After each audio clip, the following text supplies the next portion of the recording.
कैसे हैं? देखिए, पिछली क्लास में हमने आपको नंबर सिस्टम बताया था कि संख्या पद्धति क्या होती है। इसके बाद हम ये बताए थे कि गणना करने की 3 विधियाँ होती हैं। नंबर 1 बताए थे आपको। फर्स्ट नंबर में आपको बताए थे भारतीय गणना प्रणाली, ठीक है। सेकंड नंबर में आपको इसके अंदर भारतीय गणना प्रणाली के अंदर हमने बताया था आपको संख्या का पढ़ना लिखना, ठीक है। और फिर बताया था आपको जाति मान, ठीक है। इसके बाद आता है स्थानीय मात, मतलब एक प्लेस वैल्यू और अवकानी, ठीक है। अब आगे हमारा जो दूसरा नंबर पॉइंट था, तो हमारा दूसरा नंबर में पॉइंट क्या था? हमारा दूसरा नंबर में पॉइंट था अंतरराष्ट्रीय। यहाँ से स्टार्ट करना है। अंतरराष्ट्रीय गणना प्रणाली।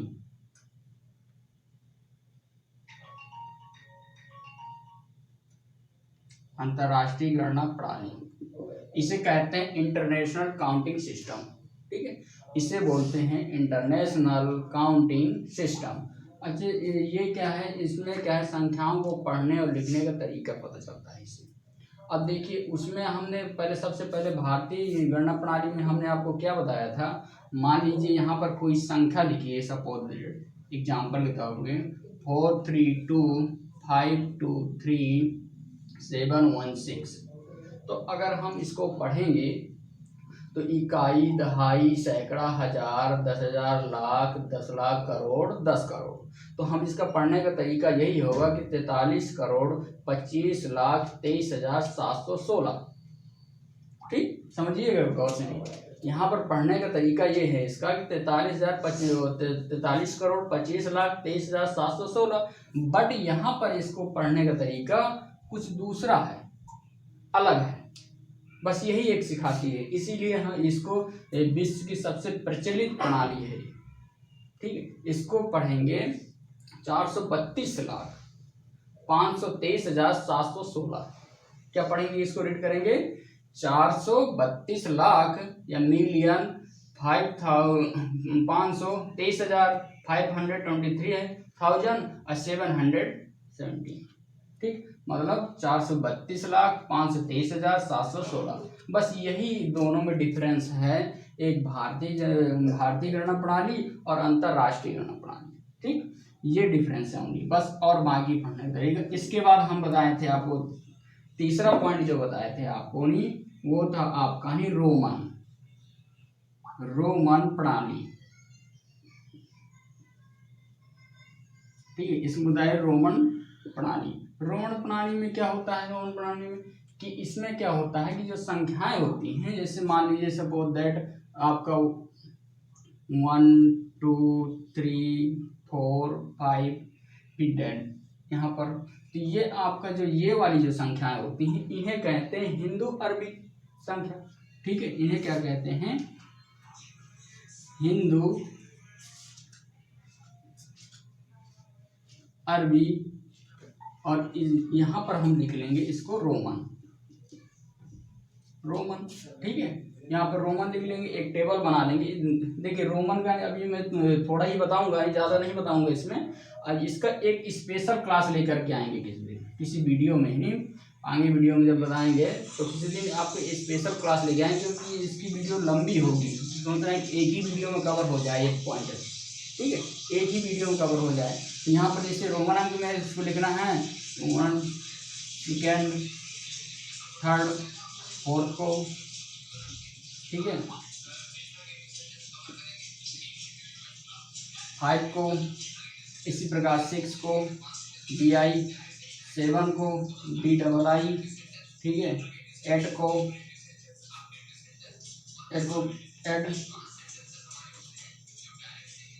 DII। इसी प्रकार यहाँ पर अगर 9 को लिखेंगे तो क्या हो जाएगा? IX हो जाएगा। और 10 के लिखेंगे क्या? X हो जाएगा, ठीक है।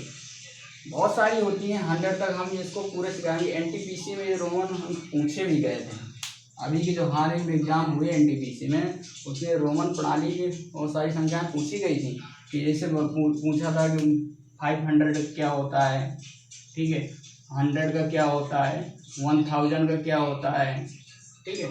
तो ये सारी चीज़ें हम आपको बताएंगे, करोड़, 10 करोड़, लाख, 10, ये सारी चीज़ें बताएंगे आपको, मिलियन तक में बताएंगे, ठीक है। तो अभी एग्जाम्पल के तौर पर देखिए, इसका सी होता है, इसका एम होता है और इसका डी होता है, ठीक है, इस तरह बताएंगे, ठीक है। जैसे 40 का क्या होता है, एक्सएल होता है, ठीक है।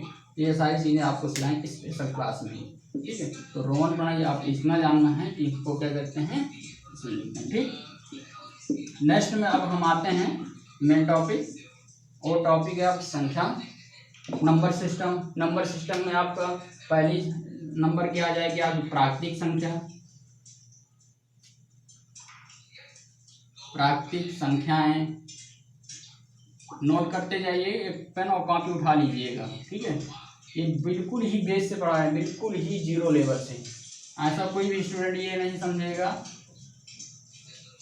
कि बेस नहीं, पूरा बेस से ही उठेगा, इसीलिए इसको एडवांस और बेस दोनों ही चलेंगे इसमें, ठीक है। तो प्राकृतिक संख्याएं कौन सी होती हैं, 1 2 3 4 5 that that that dash infinite. वो संख्याएं जिनके हम गणना करने के लिए यूज की जाती हैं, प्रयोग की जाती हैं, उन्हें हम क्या कहते हैं, प्राकृतिक संख्याएं कहते हैं। इन्हीं को हम क्या कहते हैं, धन पूर्णांक संख्या भी कहते हैं। आगे सेकंड नंबर आपका हो जाएगा पूर्ण संख्या। पूर्ण संख्याएं जिन्हें कहते हैं हम होल नंबर। होल नंबर, ठीक है, यहाँ पे लिख लीजिए, इसको नेचुरल नंबर बोलते हैं, नेचुरल नंबर, ठीक है। इसको पूर्ण संख्या होल नंबर, वो संख्याएं जो प्राकृतिक के साथ में जीरो सम्मिलित कर लिया जाए तो क्या बन जाती हैं, पूर्ण संख्या बन जाती हैं। For example 0 1 2 3 4 that that that dash infinite. अब देखिए हम ये कह सकते हैं, देखिए इसमें एक क्वेश्चन और बन जाता है। देखिए इसमें क्वेश्चन ये बनता है कि सभी प्राकृतिक संख्याएं पूर्ण संख्याएं हो सकती हैं, हो सकती कि नहीं हो सकती, खुद आप देख लीजिए क्या होगी भाई। 1 से लेकर के अगर हम 0 को कट कर दें तो ये सारी प्राकृतिक संख्याएं होती हैं, और इसी में हम क्या कर देते हैं, 0 सम्मिलित कर देते हैं, तो ये क्या बन जाता है, हमारा पूर्ण संख्या बन जाती है। मतलब ये मीन्स कहने का मतलब ये है कि सभी प्राकृतिक संख्याएं पूर्ण संख्या हो सकती हैं, बट सभी पूर्ण संख्याएं प्राकृतिक संख्या नहीं हो सकती, ठीक है। ऐसे अब आते हैं तीसरे नंबर में सम संख्या। सम संख्याएं, इवन नंबर्स,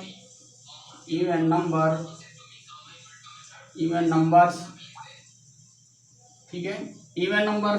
इवन नंबर वो संख्या होती हैं, सम संख्या वो संख्या होती हैं जो दो से पूर्णतः रूप से विभाजित हो जाती हैं, मतलब पूरी तरीके से क्यों कट हो जाएं। तो 2 4 6 8, ठीक है, डैट डैट डैट डैश, ये भी इनफाइनाइट होती है। इनफाइनाइट का मतलब होता है हिंदी अनंत। इसके बाद 4 नंबर में आपकी आएंगी विषम संख्या। 4 नंबर में आपकी आएंगी विषम संख्याएं, क्या आएंगी, विषम संख्याएं। इनको बोलते हैं इंग्लिश में ऑड नंबर। क्या बोलते हैं, ऑड नंबर्स, ऑड नंबर्स, ठीक है। ऑड नंबर्स, विषम संख्याएं वे संख्याएं होती हैं जो 2 से विभाजित नहीं होती है, मतलब 2 से डज नॉट डिवाइडेड, ठीक है, डज नॉट डिवाइडेड बाई 2, ठीक है, 2 से विभाजित नहीं होती हैं, मतलब 1 3 फिर आगे 5 फिर 7 that that that dash infinite, ठीक है, इनफाइनाइट तक हो गई। अब इसके बाद आपका आता है 5 नंबर्स में पूर्णांक संख्या। Very very most important numbers, पूर्णांक संख्याएं जिन्हें इंग्लिश में बोलते हैं इसको इंटीजर्स नंबर।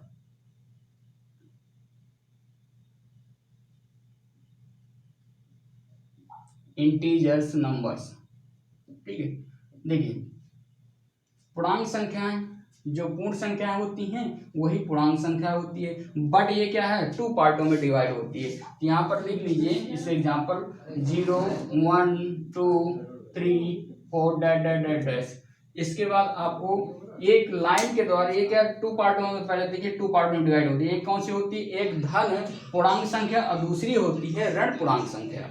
इसको एक्चुअली इस संख्या को, पूर्णांक संख्या को हम एक लाइन रेखा के द्वारा रिप्रेजेंट करते हैं, प्रदर्शित करते हैं। एक किसके द्वारा, लाइन रेखा के द्वारा। तो यहाँ तक आपने नोट कर लिया है, तो फटाफट नोट करते जाइए मेरे साथ साथ, ठीक है।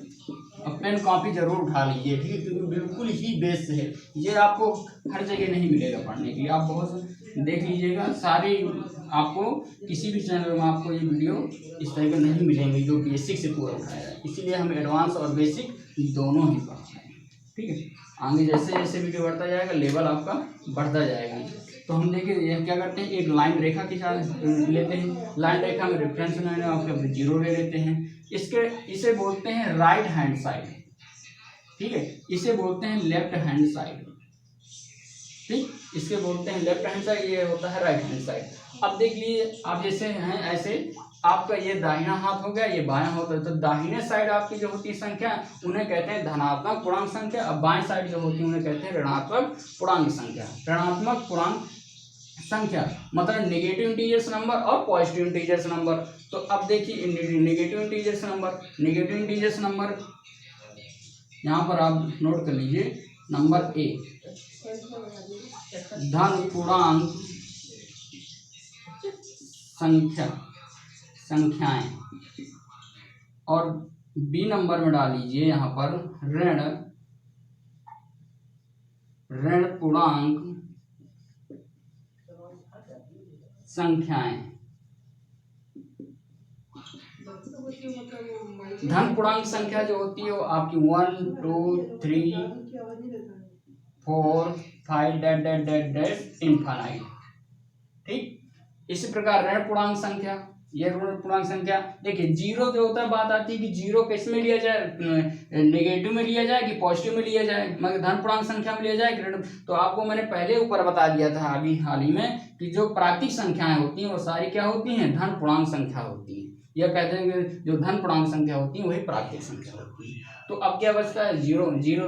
तो 0 तो ना तो धन होता है ना ऋण होता है, लेकिन कुछ बुकों में नहीं इसको क्या है, ऋण के रूप में, ऋण मतलब ऋणात्मक पूर्णांक संख्या में सम्मिलित किया गया है, ठीक है।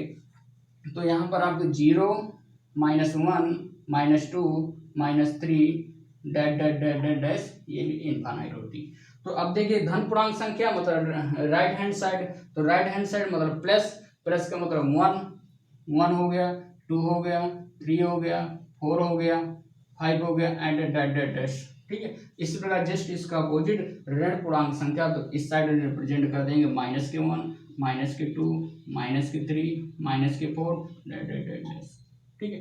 तो ये हमने क्या सीखा, एक लाइन के द्वारा हम पूर्णांक संख्याओं को हम रिप्रेजेंट करते हैं जो ये 2 पार्टों में डिवाइड होती है। और कौन कौन से पार्ट होते हैं, एक होता है धन पूर्णांक जिसे कहते हैं पॉजिटिव इंटीजर्स नंबर्स, और एक को कहते हैं नेगेटिव इंटीजर्स नंबर, ठीक है। अब बात ये आती है, यहाँ पर बात ये आती है, अब इससे क्वेश्चन ये बनेगा आपका, एक नोट करके लिख लीजिए पहले, ठीक है, एक नोट करके लिख लीजिए। नोट में ये लिख लीजिए, नोट नंबर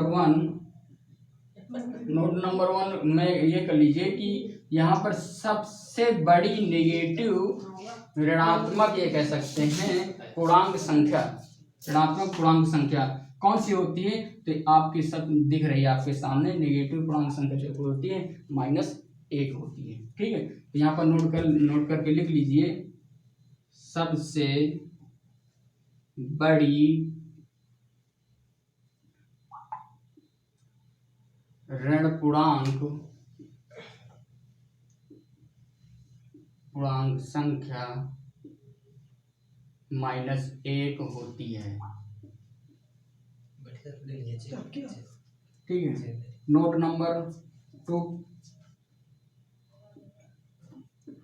नंबर 2 में लिख लीजिए। अब देखिए सबसे बड़ी, अब यहाँ पर बात आती है सबसे छोटी ऋण पूर्णांक संख्या, तो ज्ञात नहीं किया जा सकता है, क्योंकि ये सारी क्या होती हैं, इनफाइनाइट होती हैं। इनको ज्ञात नहीं, जो इनफाइनाइट तक होती हैं उनको ज्ञात नहीं कर सकते हैं। इसी प्रकार अगर ये कह दें कि सबसे छोटी धनात्मक पूर्णांक संख्या, तो यहाँ पर लिख लीजिए सबसे छोटी धन पूर्णांक संख्या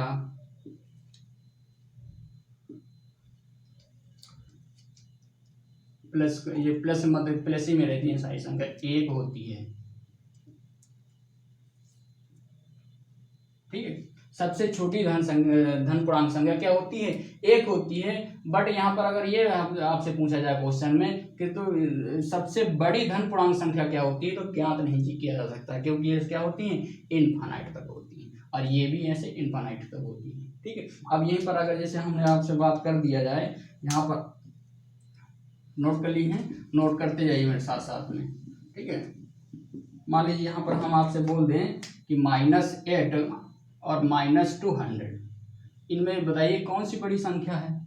ठीक है, तो आप यही बोलेंगे सर कि ये -8 है, ये माइनस का मतलब ये कम कर्जे वाला है, और ये -2 है मतलब ज्यादा कर्जे वाला है। तो कम कर्जे वाला ज्यादा मजबूत होगा और ज्यादा कर्जा वाला कम मजबूत होगा, है ना। ये ऐसे भी समझ सकते हैं, और ये ऐसे भी नहीं समझना है तो ये भी कर लीजिए।